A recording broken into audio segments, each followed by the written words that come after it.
갈라디아서 2장 20절 21절 제가 읽습니다. 내가 그리스도와 함께 십자가에 못 박혔나니 그런즉 이제는 내가 산 것이 아니요 오직 내 안에 그리스도께서 사신 것이라.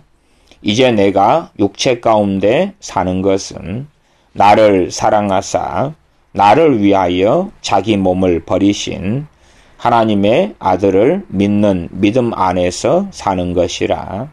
내가 하나님의 은혜를 패하지 아니하노니 만일 의롭게 되는 것이 율법으로 말미암으면 그리스도께서 헛되이 죽으셨느니라.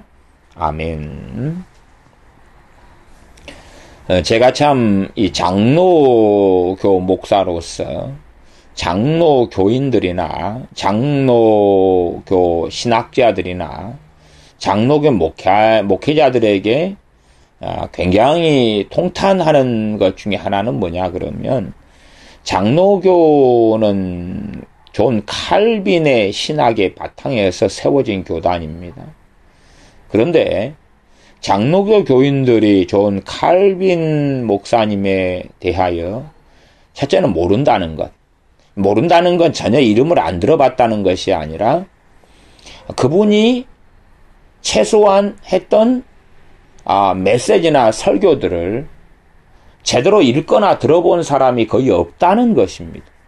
심지어는 신학자들, 장로교 신학자들조차도 여기서 찔끔 저기서 찔끔 하고 읽거나 혹은 존 칼빈에 대한 연구서를 읽은 사람은 많아도 직접 이런 갈라디아서 강해 설교나 신명기 강해 설교나 디모데전서 후서 강해 설교나 그렇게 이사야 강해 설교나 이렇게 설교가 어마어마하게 많이 나와 있는데 물론 주석도 나와 있지만 주석도 디모데전서 주석이라면 통짜로 처음부터 끝까지 읽는 것도 아니고 여기서 찔끔 저기서 찔끔 끄집어내오는 식이고 그래서 존 칼빈 목사님의 일관성 있는 어떤 설교를 읽어본 사람들이 거의 없다는 사실입니다.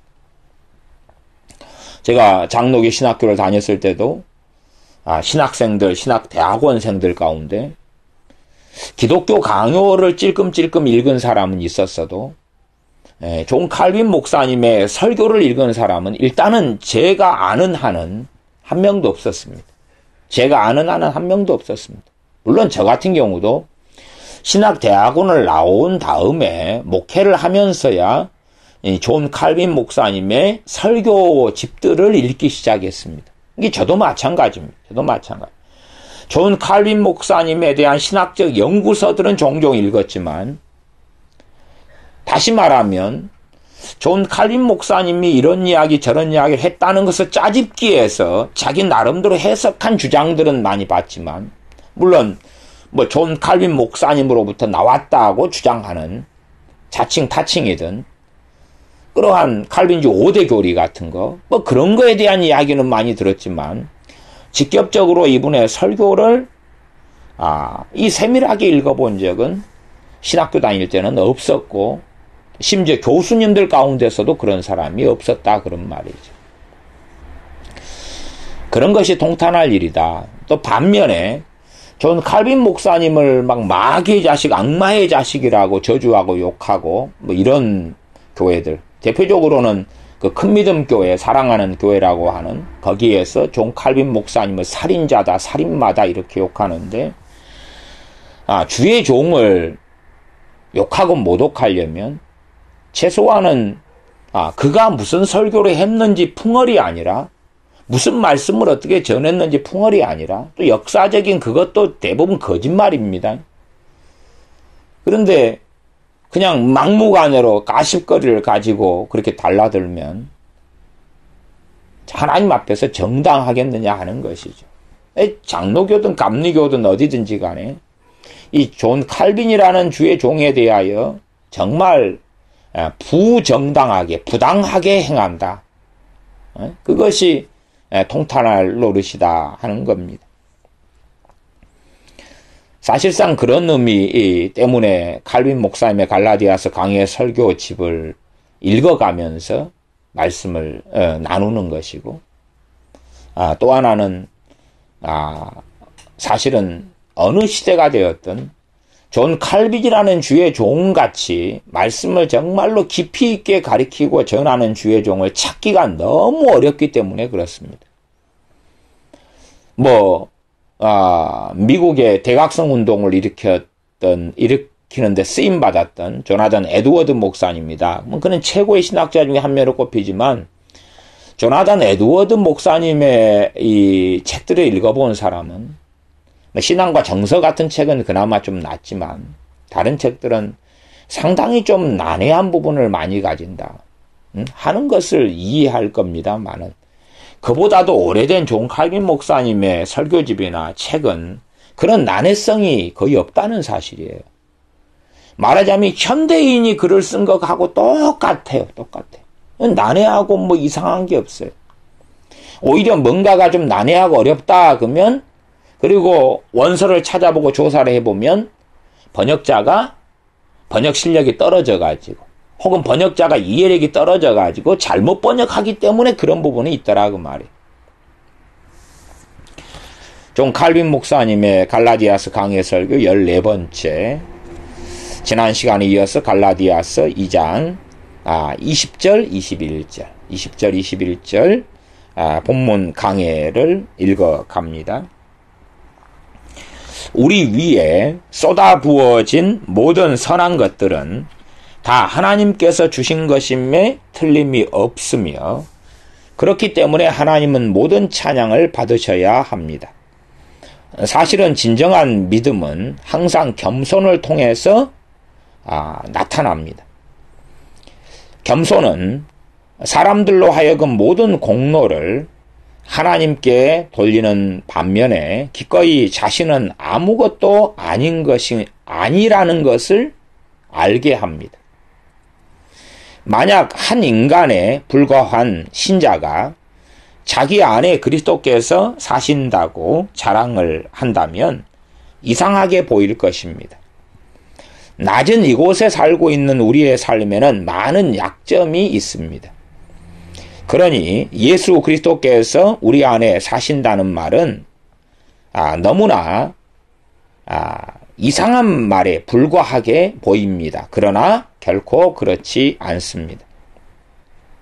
사도 바울은 믿음에 대해서 우리에게 가르치기를, 우리의 육체적인 삶이 산산이 무너지는 것처럼 보일지라도 믿음은 우리에게 새로운 삶을 주었다고 말합니다. 그리스도께서는 우리에게 영생을 주십니다. 그러므로 믿는 자는 그들의 육체적인 상태나 외모를 보고 판단되지 않습니다. 우리는 외적인 것을 초월한 그 너머를 바라보아야 합니다. 주 예수 그리스도께서 우리에게 주신 삶은 숨겨진 보물과 같습니다. 숨겨진 보화의 비유입니다. 우리는 그것을 이 세상이 줄 수 있는 가장 귀한 것인 믿음을 통해서만 이해할 수 있습니다. 믿음에는 아직 보이지 않는 감추어진 것을 소망한다는 뜻이 있습니다. 하나님을 영화롭게 해드리는 방법은 하나님의 말씀과 언약을 크게 존중해서 이 세상에 있는 어떤 것도 우리가 하나님을 찾고 하나님을 의지하고 하나님을 우리의 마음을 다하여 사모하며 사랑하며 섬기는 것을 방해하지 못하도록 하는 것입니다. 그러므로 우리가 이 말씀에서 배운 것 가운데 가장 중요한 것은, 사람들이 모든 선한 은사를 받게 된 것은 주 예수 그리스도의 때문이고, 주 예수 그리스도 때문이라고 깨닫고 주님께 영광을 돌릴 때까지는 그 사람은 복음을 제대로 이해한 것이 아니라는 것입니다. 복음을 제대로 이해한다면 우리가 가진 그 어떠한 선한 것처럼 보인 거라 할지라도 그의 공로는 예수 그리스도께 돌아가야 하기 때문입니다. 비록 우리가 우리의 선한 것 가운데의 어떤 공로의 가장 작은 부분이라도 우리 자신에게 돌린다면 우리는 하나님의 은혜를 멸시하고 하나님의 은혜에 감사할 줄 모르는 사람이 됩니다. 우리는 이러한 오만에서 벗어나야 합니다. 우리는 우리 자신의 공로를 신뢰한다면 우리 안에는 자만심과 어리석음으로 가득 차게 되는 거고, 하나님의 영광에 대해서는 우리가 원수의 자리에 서게 된다는 것을 알아야 합니다.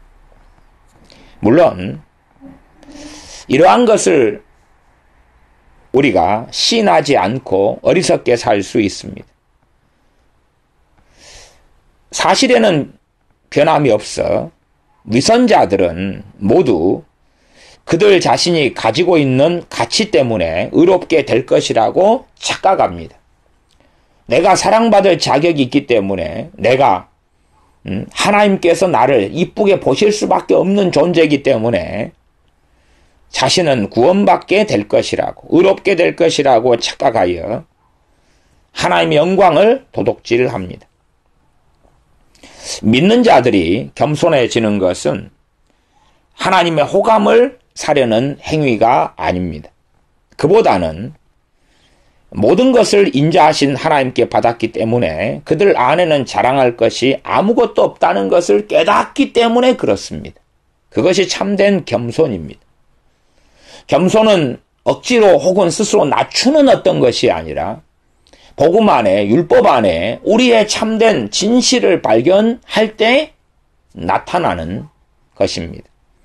겸손이야말로 우리를 사랑하시고 우리를 위하여 주 예수 그리스도를 통하여 모든 것을 주시는 하나님을 향하여 드릴 수 있는 유일한 보답입니다. 우리가 얼마나 많은 빚을 하나님께 지고 있는지 시인해야 하지 않겠습니까? 이것이 사도 바울이 이 갈라디아서 2장의 말씀을 통해서 우리에게 가르쳐 주려는 것입니다. 그가 두 번째로 강조한 내용에 대해서 약간의 설명이 필요합니다.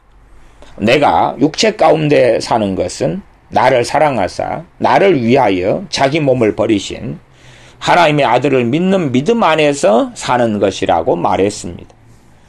이 본문 말씀 가운데 육체 가운데 사는 것은 할 때 육체 가운데라는 표현은 덧없는 이 세상의 삶을 살아가는 동안에 겪게 되는 인생 행로를 이야기합니다. 신자들은 믿음에 대한 보상을 이 땅에서는 받지 않습니다. 비록 하나님께서 그들을 불러서 높은 자리에 앉힐지라도 이 땅에서의 그들의 삶은 다른 사람의 삶과 다를 것이 없게 보입니다. 왜냐하면 우리는 모두 똑같이 죽음을 맞이하고 또 비슷하게 질병에 걸리고 또한 세상 사람이나 그리스도인들이나 할 것 없이 죄악에 시달리고 또한 자주 좌절을 고난을 경험하기 때문에 그렇습니다. 그렇다면 예수 그리스도께서 우리 안에 사신다는 것을 어떻게 확인할 수 있습니까? 물론 예수님은 우리 안에 사십니다. 그러나 이 사실이 세상 사람들에게는 알려지지도 않고 그들은 이해하지도 못합니다. 바울이 사용한 육체 가운데라는 표현에는 덧없는 이 땅에서의 삶과 관련되어 있는 모두를 포함합니다. 거기에는 숨겨지고 우리가 언약받은 것을 간절히 기다리는 우리의 내적인 상태도 있고, 나아가서 확실히 겉사람은 완전히 죽을 때까지 조금씩 쇠퇴하고 부패하는 것까지를 다 포함해서 이야기합니다. 신자라 할지라도 나이가 늙어서 점점점 몸이 쇠퇴하는 것을 막을 수 없습니다. 우리의 영생의 희망을 굳건히 하고 또 우리를 깨끗하게 하고 우리로 하여금 희미하게 보였던 것을 선명하게 볼 수 있게 하려면 우리는 고난을 당할 필요가 있다고 나는 주장합니다. 칼빈 목사님의 이야기입니다. 고난에 대한 이야기. 그래서 예수님이 우리 안에 살고 계신데 왜 우리에게 고난이 있어야 되냐? 아니면 예수님이 우리 안에 살고 있는데 성공하고 잘 나가고 세상 사람들보다 더 명예롭고 높은 자리에 이 땅에서 누리고 살고 뭐 그렇게 왜 되지 않고 믿는 사람이나 믿지 않는 사람이나 비슷하게 보이고 별 차이가 보이지 않는 그런 삶을 사느냐 할 때 이제 이 존 칼빈 목사님은 고난으로 이야기가 넘어왔다 그 말입니다. 금이나 은을 예로 들어보겠습니다. 커다란 쇳덩어리가 용광로를 통과해 나오면 그 부피가 줄어듭니다. 그리고 불 속에 넣었다가 꺼내면 정작 필요한 금이나 은은 조금밖에 얻지 못합니다. 그러나 이렇게 이런 쇳덩어리나 바위덩어리가 이런 방식으로 처리되지 않으면 우리는 필요한 금을 얻을 수는 없습니다. 이것은 우리 자신의 모습을 아주 잘 나타냅니다. 우리가 먼저 죽지 않고서는 새롭게 될 수 없고 하나님 나라에 들어갈 수도 없습니다. 우리의 몸속에는 우리의 육체를 부패시킬 수 있는 소지가 항상 내재하고 있습니다. 그래서 이 칼빈 목사님이 한 번 구원은 영원하다고 주장하지 않았다 그 말이에요. 우리의 몸속에는 우리의 육체를 부패시킬 수 있는 소지가 항상 내재하고 있습니다. 그러므로 우리는 겉으로 보이는 것에 연연해서는 안 됩니다. 이 땅에서 우리의 삶은 그림자나 떠돌다 사라지는 연기에 불과합니다. 그렇기는 하지만 우리는 내적으로 새롭게 되었습니다. 이러한 체험은 모든 사람에게 흔한 것이 아닙니다. 우리는 예수 그리스도를 믿는 믿음 안에서 산다는 사도 바울의 말과 같이 이 세상에 있는 어떤 것도 우리가 하나님의 언약에 의지하는 것을 방해하게 해서는 안 된다는 경고를 분명히 받아야 합니다. 우리를 죽음에서 생명으로 인도하기 위해서 우리 주 예수 그리스도를 하나님께서 보내시어 죽음을 담당하게 하셨습니다. 만약 우리가 의심이나 불안을 품고 있다면 하나님의 말씀은 우리의 삶에서 아무런 권위나 가치를 갖지 못할 것입니다. 그뿐만 아니라 우리는 하나님의 말씀에 포함되어 있는 모든 것의 보증인이신 우리 주 예수 그리스도를 배반하는 것이 되고 맙니다. 예수님께서 우리의 보증인이시고 중보자신데 우리가 의심과 불안을 품고 산다면 그렇다 그 말입니다. 만일 우리에게 하나님의 말씀이 있다면 우리는 더 이상 다음과 같이 말할 필요가 없습니다. 신명기 30장 12절에서 14절, 로마서 10장 6절에서 8절 말씀입니다. 누가 우리를 위하여 하늘에 올라갈 것입니까? 혹은 누가 깊은 바다로 내려갈 것입니까? 우리 주 예수 그리스도께서는 이 말씀에 대해서 한 차원 높은 확정을 주시며 우리가 알고 있는 바와 같이 깊은 곳으로 내려가셨습니다. 음부로 내려가셨다 그 말씀이 있지요. 즉 우리의 죄로 인하여 벌을 받으셨습니다.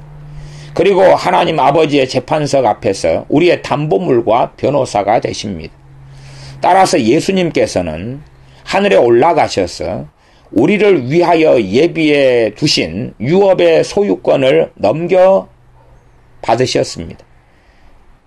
예수님은 우리의 육신과 우리의 천성을 입고 높이 올라가셨습니다. 우리에게는 그렇게도 든든한 확신이 있으니 만일 우리가 신뢰하고 믿지 못하게 되면 우리는 가장 비참하게 될 것입니다.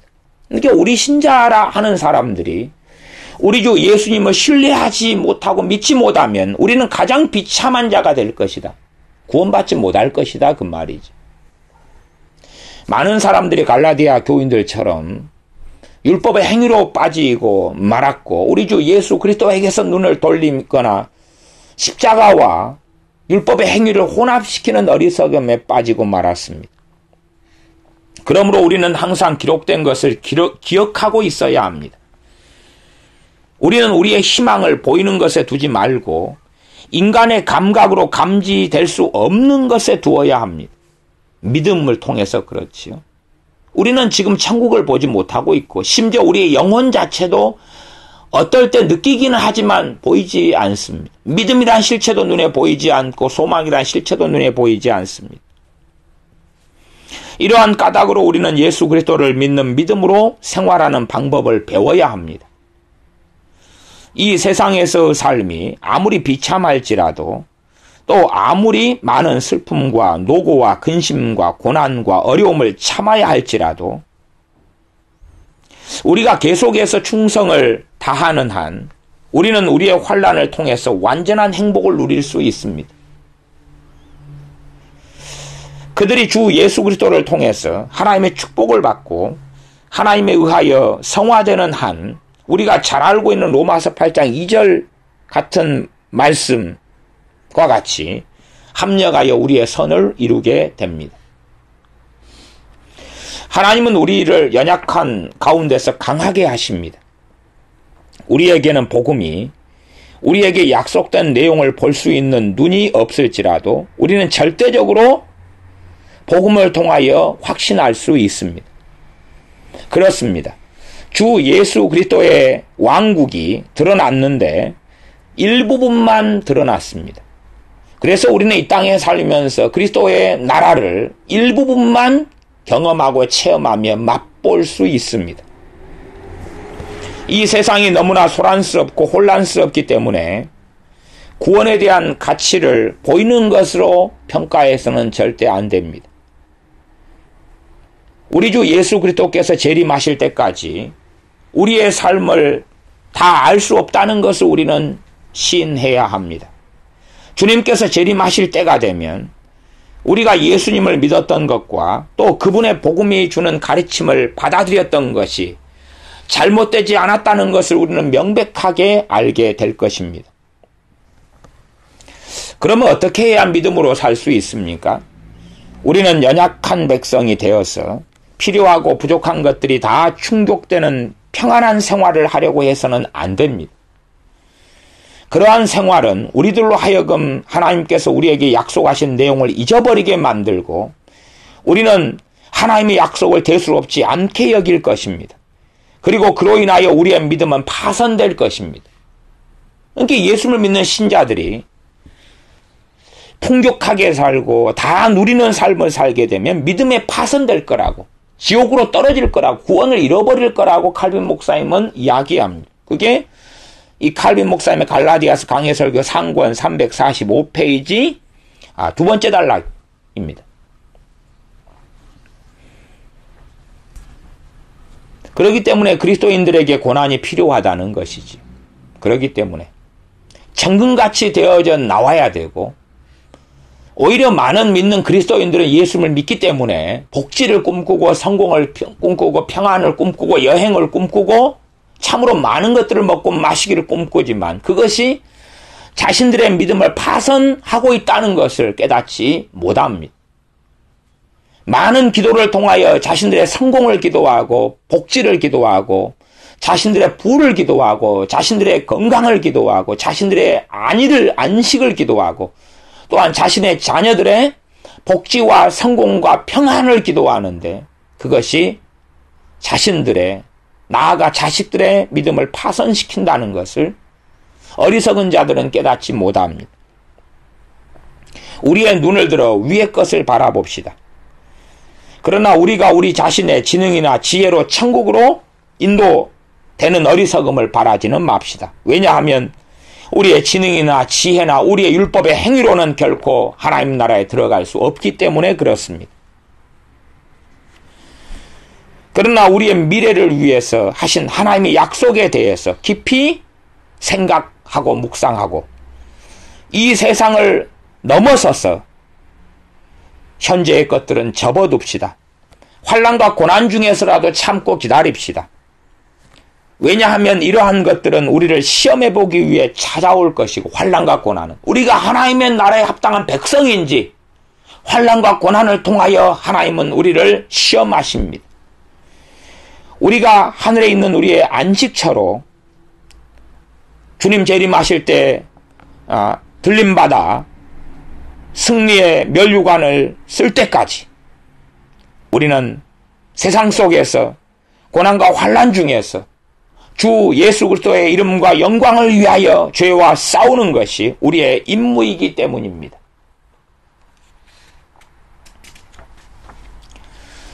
사도 바울은 예수 그리스도께서 나를 사랑하사 나를 위하여 자기 몸을 버리셨다는 말씀을 합니다. 이것은 사람들이 그때까지 거의 이해할 수 없었던 선언이었습니다. 나를 사랑하사 나를 위하여 자기 몸을 버리셨다. 믿음이라는 말은 사람들이 믿음이 내포하고 있는 내용에 대해서 생각해보지 않기 때문에 잘못 이해될 때가 자주 있습니다. 이게 사람들은 무조건 믿습니다. 믿음만이 그러는데 믿음이란 믿음이 포함하는 내용이 중요하다 그 말이에요. 내용이 없는 막무가내식의 자기 확신이나 신념, 제가 과거에 신념과 믿음에 대해서 설교했었죠. 신념을 믿음이라고 착각하는 사람들이 있다 그 말이죠. 그래서 믿음이 내포하고 있는 내용에 대해서 생각해 보지 않기 때문에 믿음을 잘못 이해하는 경우가 자주 있습니다. 사실은 거의 모든 사람들이 자신을 믿는 자라고 여기지만 100명의 신학교 교수들 중에 이제 과거에도 신학교가 있었고 이 칼빈 목사님도 신학교를 또 만들었고 그렇잖아요. 제네바 신학교. 뒤에 학장이 제자인 베자가 되었지요. 100명의 신학교 교수 중에서 1온수밖에 안 되는 적은 믿음을 가지고 있는 교수 한 사람을 발견하기도 힘듭니다. 매우 힘듭니다. 정확히도 그렇게 됐습니다. 1온수밖에 안 되는 적은 믿음을 가지고 있는 교수 한 사람을 발견하기도 매우 힘들 것입니다. 그렇게 칼빈 목사님이 이야기했습니다. 이게 신학교 교수들, 당시 종교개혁자들 가운데 신학교 교수들이라 할지라도 믿음 하지만 1온스 도 안 되는 적은 믿음을 가지고 있는 사람도 발견하기가 매우 어렵다.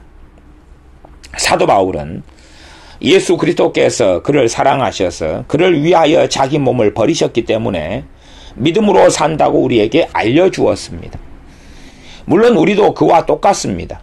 하나님의 아들이시며 영광의 주님이시며 모든 것을 창조하시고 유지하시는 그분이 자기 몸을 버리시어 부끄러운 죽음을 당하기까지 하셨으며 우리의 벌을 대신 받으셨으니 주님의 죽음은 사람들에게 경멸을 당했을 뿐만 아니라 하나님의 입을 통하여서 저주를 받은 죽음이라는 선고를 받았습니다. 신명기 21장 23절입니다. 십자가에 달린 자마다 저주 아래 있는 자라. 주님은 우리를 죽음에서 살리시고 우리에게 의로움과 구원을 가져다 주기 위해서 얼마나 비싼 대가를 치르셨습니까?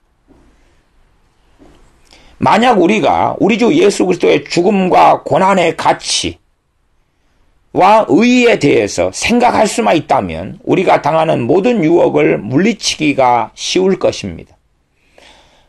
사도 바울은 비록 사탄이 우리의 갈 길을 방해하기 위해서 온갖 화살을 쏠지라도 담대한 믿음을 가지고 견디어내라고 우리를 격려합니다. 믿는 자들이 위험에 처해 있거나 핍박을 받거나 피해를 받거나 천대를 받거나 도움을 받을 수 없게 되면 시험에 들어 하나님이 어디 계시지? 하나님은 우리 안에 거하시겠다고 약속하셨고 출애굽기 25장 8절 우리를 눈동자같이 지켜주시겠다고 하셨고 시편 17편 8절 우리의 방패와 산성이 되시겠다고 하셨는데 우리는 먹잇감처럼 이 비참한 지경에 처해 있는데 하나님은 어디 계신가? 그렇게 생각하고 말하게 될 때가 있습니다. 물론 우리도 그와 같은 생각을 쉽게 하지 않습니까? 그러나 일단 우리 주 예수 그리스도의 죽음과 고난에 대해서 깊이 생각해 보면 우리는 하나님의 아들이 목숨을 바친 것이 헛되지 않았다는 결론을 내릴 수밖에 없습니다. 주 예수 그리스도께서는 당신의 목숨도 아끼지 않으셨고 부끄러운 죽음을 당하실 정도로 자신을 낮추셨고 욕된 죽음을 우리를 위하여 겪으셨습니다. 또 우리를 자유케 하고 우리의 죄를 용서하고 우리로 하여금 하나님의 심판날에 은혜를 받게 하기 위하여 한동안 무서운 고통을 참아내셨습니다. 어떻게 그렇게 주님이 하신 것이 우리에게 효과가 없을 수 있습니까? 과연 그런 일이 있을 수 있겠습니까? 결코 그럴 수 없습니다. 그렇기 때문에 사도 바울이 믿음으로 산다는 말을 통해서 말씀하는 뜻이 무엇인지 명백해졌습니다. 우리가 고난과 환난을 당하면서 하나님은 어디 계시지? 예수님은 내 안에 어떻게 살고 계시는데 이런 환난과 고난이 닥칠 것인가? 그래서 어리석어질 때라도 믿음으로 산다는 것은 우리 주 예수 그리스도를 십자가에 묵상하고 살피고 나를 위하여 주님이 치르신 십자가의 의미와 고난의 의의를 깊이 생각하므로 믿음으로 산다는 것을 우리는 깨닫게 되어야 합니다. 우리 주 예수 그리스도의 죽음과 고난이 우리의 삶의 중심에 있어야 한다는 것입니다. 우리가 우리 주 예수 그리스도의 죽음에 대해서 이야기할 때에 그 죽으심의 의미를 이해한다는 것이 중요합니다. 즉 예수님의 죽음은 하나님과 사람을 화해시킨 데서 그 의의를 찾을 수 있습니다. 주님의 고난과 죽으심은 우리가 지은 모든 죄에 대한 변상이었습니다. 그것은 우리가 악한 행실을 무수히 하고 살았는데 그 악한 행실을 보상해주는 순종이었습니다. 그것은 우리의 모든 부정과 부패를 씻겨주는 하나님의 깨끗게 함이고 하나님의 정화였습니다. 사람은 복음을 믿음으로써 생명을 가지게 됩니다. 왜냐하면 우리가 알고 있는 바와 같이 사람이 복음 안에 담겨있는 언약을 신뢰하고 믿게 되면 그 사람은 결코 실망하는 일이 없기 때문에 그렇습니다. 사도 바울은 예수님께서 세상 사람 전체를 위해서 자신의 목숨을 버리셨다고 말하지 않는 것을 주목하십시오. 우리 각자는 주 예수 그리스도의 죽음과 고난을 개인적으로, 개별적으로 자신에게 적용시켜야 합니다. 하나님의 아들이 십자가에 못 박혔다는 기록을 보게 되면 세상 사람들의 구원을 위해서라고 간단하게 생각해서는 안 됩니다. 주님의 십자가에 못 박히심은 우리로 하여금 우리 한 명 한 명이 개별적으로, 개인적으로 주 예수 그리스도와 연합하게 해서 다음과 같은 결론을 내리게 하기 위해서입니다. 주님은 나를 위하여 고난당하셨다. 내가 세례를 받을 때처럼 아무도 나를 대신해서 세례받을 수 없다. 그것은 모든 사람에게 동시에 물이 뿌려지는 세례가 아니다. 그보다는 각 사람이 자신에게 주 예수 그리스도의 이름으로 세례를 받고 우리 자신이 주 예수 그리스도의 지체가 되었다는 것을 세례를 통하여 보여주는 것이지, 누군가를 대신해 세례를 받고 한꺼번에 모든 사람이 세례를 받고 그래서 각 사람이 주 예수 그리스도에게 나아감이 없이 자동적으로 구원받는 그러한 일이 아니라 각자가 예수 그리스도의 십자가를 통하여 자신이 하나님께 나아가야 하며 주님을 믿고 만나야 하는 것이다.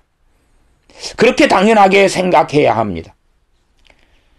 각자는 주 예수 그리스도가 우리 한 사람 한 사람에게 개별적으로 연합되었다는 것을 보여주기 위해서 떡을 떼어야 합니다. 성찬식입니다. 만약 우리가 세상의 구원을 성취했던 그 주 예수 그리스도의 십자가의 역사가 우리 각 개인에게 각기 적용된다는 것을 알게 되면 우리는 모두 이렇게 말할 수 있습니다. 하나님의 아들이 나를 매우 사랑하셨기 때문에 그분은 나를 위하여 죽기까지 자신을 들이셨다. 이런 개인적인 고백이 되어져야 합니다. 우리 주 예수 그리스도께서는 우리의 구원을 위해서 당신의 생명을 아까워하지 않으실 정도로 자신을 비우셨습니다. 그것은 우리를 향한 주 예수 그리스도의 사랑 때문입니다. 이것이 사실이기 때문에 우리가 주 예수 그리스도의 고난과 죽으심을 통한 구원의 선물을 받아들이지 않는다면 우리는 가장 비참한 자들이 될 것입니다. 하나님은 세상을 매우 사랑하셨기 때문에 자신의 독생자를 아끼지 않으시고 우리를 위하여 죽음에 넘겨주셨습니다. 이 말씀은 성경에 자주 나옵니다. 요한복음 3장 16절 등 사도 바울이 로마서 5장 8절에서 말한 바와 같이 우리가 하나님의 불구대천의 원수 되었을 때에도 예수님께서는 우리를 향한 하나님의 진노를 진정시켜드리고 우리의 죄를 씻어내어서 우리를 거룩하고 깨끗하게 하기 위하여 고난당하시고 죽으시는 놀라운 사랑을 우리에게 증거하셨습니다. 이것은 우리가 구원을 받았다는 보증서가 될 수밖에 없고 우리는 주님의 십자가를 통하여 확신을 얻게 됩니다. 사도 바울은 하나님께서 당신의 은혜로 우리에게 그렇게도 인자하게 내리시는 선물을 거절하는 사람들을 보고 그들의 악함을 꾸짖었습니다.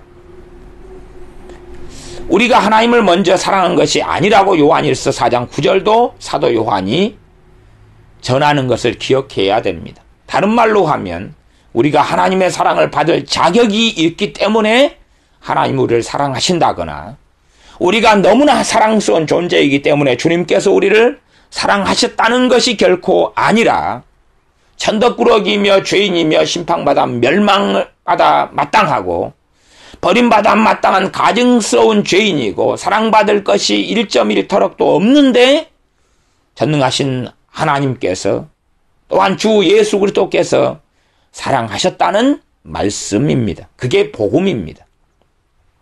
하나님께서는 우리가 하나님의 원수가 되었을 때까지라도 우리를 사랑하셨으며 우리를 죄악의 깊은 이 구덩이에 빠져 있을 때에도 오셔서 우리를 찾으셨습니다. 사도 바울은 거기에다 나는 하나님의 은혜를 패하지 않는다 하는 말씀을 전합니다. 왜냐하면 사도 바울은 주 예수 그리스도를 통해서 나타나고 복음을 통해서 우리에게 매일매일 주어지는 하나님의 긍휼을 무시하는 자는 틀림없이 마귀에 홀린 자라고 말했기 때문입니다. 이 마귀에 홀리면 자신의 율법의 행위로서 하나님께 나아가고 자기의 기도를 했다, 찬양을 했다, 봉사를 했다, 거룩한 삶을 살았다, 의롭게 살아왔다, 신앙생활을 20년, 30년 했다. 그렇게 나아감으로써 결국 그 사람은 하나님의 은혜를 패하는 것이 되고야 맙니다. 하나님의 은혜 플러스 자신의 행위를 더함으로써 자신의 경건생활, 자신의 착하게 바르게 말하는 것, 거짓말하지 않는 것, 미워하지 않는 것, 용서하고 살아가는 것, 자신의 순결한 삶, 가정을 지키기 위해서 애쓰고 참는 것, 인내한 것, 고난을 당한 것, 전도한 것, 선행한 것, 봉사한 것, 구제한 것. 그러므로 사실상 십자가에 자기의 뭔가를 더함으로 하나님의 은혜를 패하는 자들이 되어서 그들은 마귀에게 홀린 자일 수밖에 없는 겁니다. 그러므로 사도 바울은 나는 하나님의 은혜를 패하지 않는다고 말하면서 자신이 아무리 거룩하고 의롭게 살았다 할지라도 그것은 당연하게 하나님 앞에 드려야 되는 산 제사일 뿐이지 구원을 위한 값이나 구원을 위한 대가 지불이 결코 아니라는 것을 말씀한 것입니다.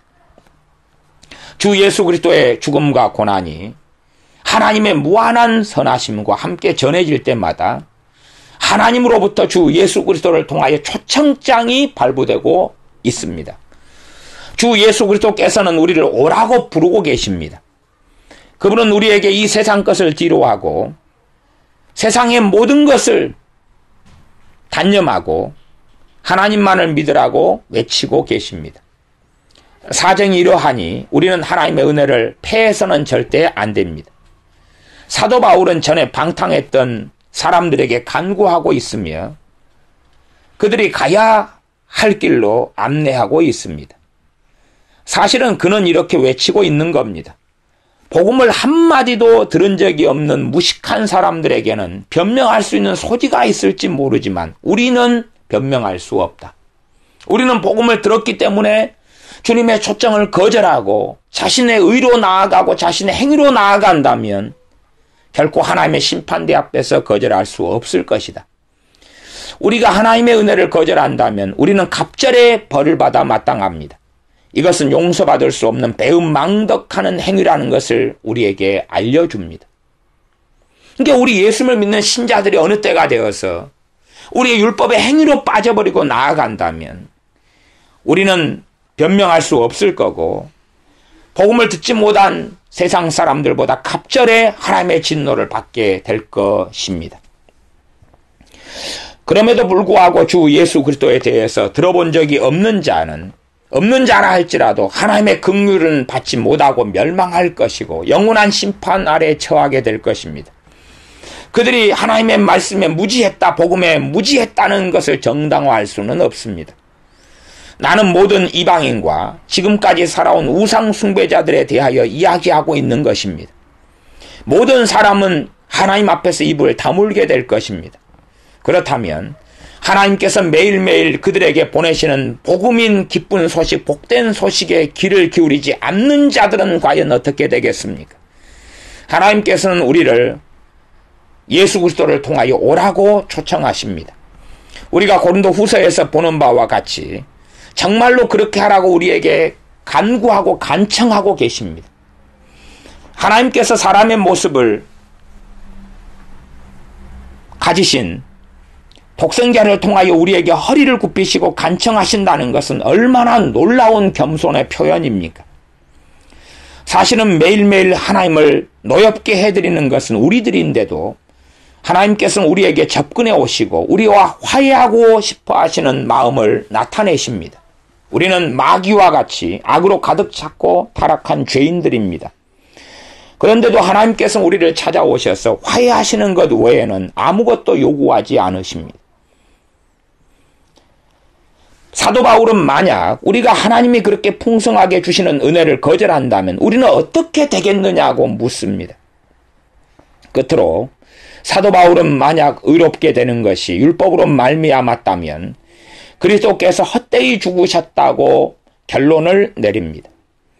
복음을 통해서 우리에게 주어지는 은혜를 누리기 위해서 우리는 우리의 공로에 대한 모든 어리석은 생각을 버려야 합니다. 그렇기 때문에 사도 바울은 나된 것은 하나님의 은혜로라고 그의 사역을 마무리하는 때 말씀을 증거하였습니다. 우리 자신의 가치를 신뢰한다는 것은 자기를 속이는 것이며 자기 기만입니다. 사실은 우리가 가난한 거지처럼 되어야만 하나님 앞에 바르게 나아갈 수 있습니다. 우리 자신이 비참한 죄인이라는 것을 바르게 깨달을 때만이 내 공로로는 하나님께 나아갈 수 없다는 것을 바르게 자각하게 됩니다. 우리는 하나님께 어떤 선행 등을 보여드리려고 애쓰는 경향이 있습니다. 우리 자신에 대한 우리의 평가가 하나님께는 유감스럽게도 가증스러운 것에 불과합니다. 우리가 우리의 공로를 중요하게 여기는 생각을 모두 제거해버리지 않으면 우리는 결코 주 예수 그리스도의 은혜를 받을 수 없습니다. 정말 복음을 정확하게 칼빈 목사님이 증거하지 않습니까? 하나님께 나아가기를 소원합니까? 그렇다면 빈손으로 나아가야 합니다. 우리가 하나님께 가지고 나아가는 것은 무엇이나 손안에 있는 연기와 같기 때문입니다. 하나님께 나아가 은혜 받으려고 나가는데 하나님 내 지금 30일째 기도하고 있습니다. 하루에 내 2시간째 기도하고 있습니다. 내가 성경을 얼마를 통독했고 낭독했고 암송했고 나는 주의 종이고 목사고 선지자고 전도사고 권사고 장로입니다. 난 신앙생활 20년 했고 주일 성수 안 한 적이 없고 나는 착하게 살려고 지금까지 발버둥 쳤고 거짓말하지 않으려고 애썼고 착하게 살아왔습니다. 그러한 것을 가지고 하나님께 나아가는 자들은 어리석게 될 것이고 그렇게 주장하는 모든 것은 손안에 있는 연기와 같아서 흩어지고 말 것입니다. 천주교 신자들이 말하기를 우리는 주 예수 그리스도의 도움이 없이 구원을 얻을 만큼 선하지 못하다고 합니다. 이까지는 그들이 맞는 이야기를 하는 것처럼 보입니다. 그러나 그들이 이 말을 통해서 사실상 의미하는 것은 그들 자신의 반쪽은 자신들의 선행으로 구원할 수 있으나 나머지 반쪽을 구원할 수 없기 때문에 주 예수 그리스도의 은혜를 보충한다는 것입니다. 그것이 그들에게는 적절한 구원 방법으로 보이고 그래서 그들은 그러한 말을 통해서 사실은 하나님의 은혜에 대해서는 자신들의 불구대천의 원수라는 것과 갈라디아서에서 말씀하는 진리를 부패시키고 타락시키고 왜곡시키는 가짜 사도들과 미혹하는 자들의 주장을 따른다는 것을 드러내 보일 뿐입니다. 사람들이 혼자서는 하나님의 율법을 완성할 수 없기 때문에 주 예수님께서는 연약한 우리를 도우려고 오셨다고 생각하는 사람들도 있습니다. 그것이 타당하게 보입니다. 그러나 결코 그렇지 않습니다.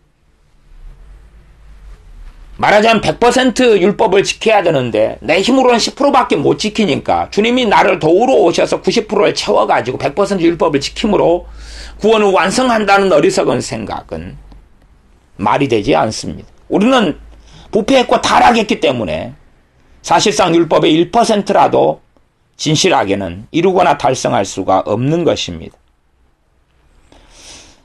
이러한 것이 오늘날 천주교 신자들이 하는 말입니다. 그러나 바울은 만일 그것이 사실이라면 주 예수님께서는 헛되이 죽으셨다고 증언합니다. 만약 우리 안에 선한 것이 조금이라도 있다고 생각한다면 하나님께서는 당신의 순수한 은혜만으로 우리를 받아들이실 때까지는 우리가 죄인일 수밖에 없는 겁니다. 그러니까 우리 안에 선한 것이 조금이라도 있다고 생각한다면 우리 주 예수 그리스도의 십자가로 우리는 패하는 자들이 되고 하나님의 은혜는 우리에게 받아들여지지 않는 거다, 그 말씀입니다. 오늘날 천주교 신자들은 어떻습니까? 그들도 똑같은 것을 믿고 있습니다. 비록 그들이 자신은 주 예수 그리스도의 도움이 필요한 불쌍한 죄인이며 그들은 예수 그리스도의 죽음을 통해서 하나님께 가까이 나아갈 수 있다고 고백하지만 그들은 그들 자신의 자유의지와 그들 자신의 노력과 소위 그들의 칭찬할 만한 공적을 믿고 있습니다. 그들의 십자성호를 끊는 것, 미사에 참여한 것, 그들의 선행, 구제, 기도생활, 금식, 고행, 그런 것을 믿고 있기 때문에 그들은 평안을 느끼고 있습니다. 나아가서 방종하게 된다는 것은 천인공노할 무서운 신성모독 행위입니다. 이게 말하자면 예수님을 믿고 은혜로 구원받았기 때문에 이제는 나는 멋대로 살아도 된다.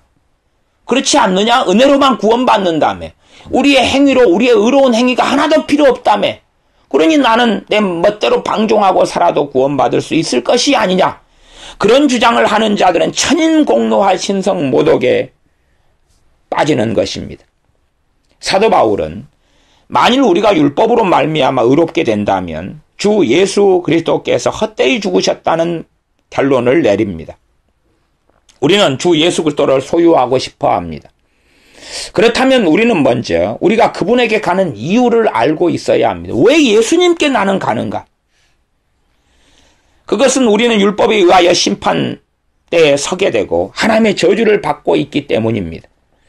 우리는 영생의 소망에서 완전히 차단되었고 악행으로 가득 찼습니다. 우리는 하나님에 의해서 성령님으로 깨끗하게 되어져야 하고 우리는 주 예수 그리스도의 피로 이룬 샘물에 나아가야 합니다. 그렇게 될 때만이 우리는 깨끗하게 되고 거룩하게 되며 하나님 앞에 설 수 있습니다.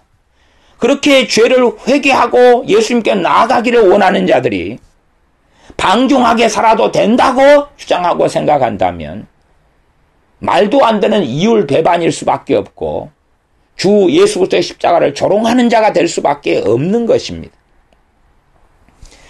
만약 우리가 율법을 통해서 전체적이든 부분적이든 의롭게 될 수 있었다면 우리 주 예수님께서는 헛되이 죽으셨다는 것을 알아야 합니다.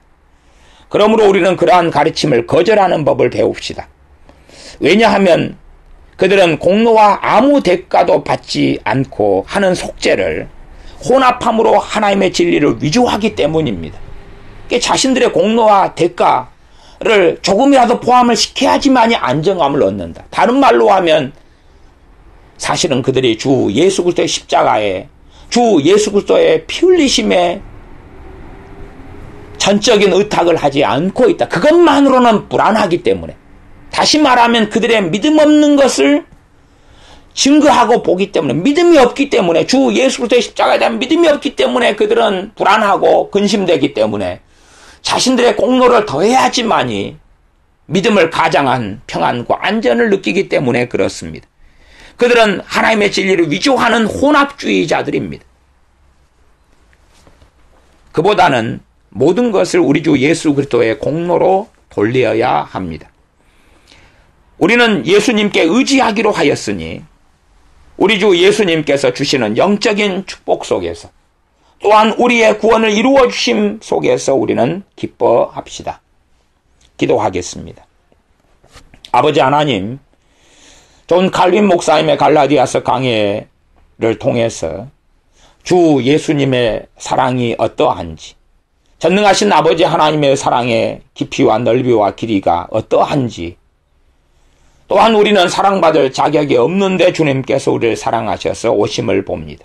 나아가서 우리의 아무리 선하게 보이는 행위라 할지라도 우리의 선하게 보이는 이 행위 때문에 하나님께 담대하게 나아가는 것이 조금이라도 있다면 우리는 예수 그리스도 주님의 헛되이 십자가에 죽으신 것으로 만드는 악한 자가 되고야 말지니, 우리가 하나님께 드리는 선한 행위가 있다 할지라도 그러나 이것이 구원을 결코 이루는 게 아니라 마땅히 구원해 주신 그 은혜 때문에 드리는 우리의 산제사의 삶이 됨을 알게 하여 주시며, 나아가서 전적으로 우리 주 예수 그리스도의 십자가에 의탁하는 삶을 살게 하여 주시옵소서.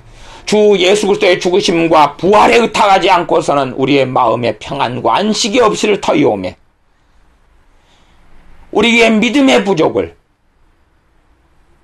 어리석은 우리의 율법의 행위로 나아가서 우리의 기도 생활과 우리의 전도와 어떤 것으로 나아가서 이것을 채움으로 거짓된 평안을 누리는 악한 자들이 되지 않게 하여 주시옵소서. 우리 주 예수님의 복음에만 의지함으로, 주님의 피 흘리심과 부활에만 의지함으로 우리의 구원의 확증 속에서 살게 하여 주시옵소서. 나아가 방종한 삶이 아니라 말씀대로 살아가기 위하여 죄와 싸우고 발버둥 치며 때로는 고난과 환난 중에서라도 주님을 배신하지 않으며 전능하신 하나님을 의지하며 믿기를 멈추지 않는 하나님의 사람들로 살다가 인생을 마감하게 하여 주시옵소서. 우리 주 예수 그리스도의 이름으로 기도하옵나이다. 아멘.